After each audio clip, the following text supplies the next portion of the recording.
Prime Minister Mia Mottley announced this week that the Caribbean nation would become a republic on November 30, the nation's 55th year of independence. Setting out the plans during a speech, the Prime Minister said the island will have a non-executive president, with mostly ceremonial powers. The Prime Minister said, "On the November 30 this year, our great nation which we love shall become a parliamentary republic." She added further amendments will be made, to facilitate that transition to a new president to be sworn in on November 30. A 10-member Republican Status Transition Advisory Committee, RSTAC, will oversee a rapid overhaul of the country's constitution to allow a republic to be formed. But Barbadian media have reported there have been arguments between committee members over the transition to republic status immediately. Government sources also told several Barbadian outlets that some members have called for a re-examination of the entire process that involves replacing Queen Elizabeth II.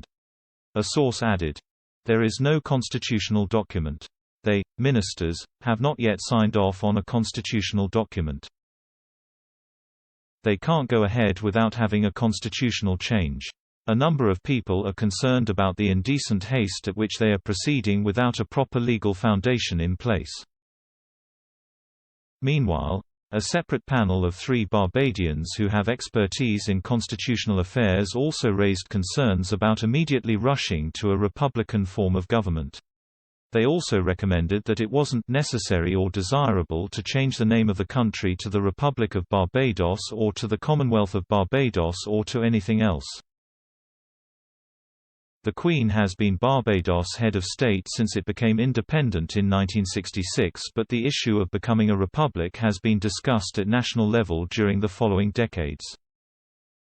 Arguing the case for a republic, Prime Minister Mottley added in her speech, "Over the course of the next 4 months, we will start and complete the discussion to settle among ourselves what is that trajectory. What is the spirit with which we want to embrace both the republic and the new constitution? Who are we? What do we stand for?" And that conversation will be led by the Republic Transition Advisory Committee along with other members of civil society and the government, because there must be a Charter of Barbados that is established and brought to our Parliament before November 30 such that we enter the morning of the November 30 committed to the Charter of Barbados that reflects the essence of who we are and what we stand for. Governor-General Dame Sandra Mason initially set out the plan in the throne speech, which traditionally marks the state opening of the Barbados Parliament in September 2020.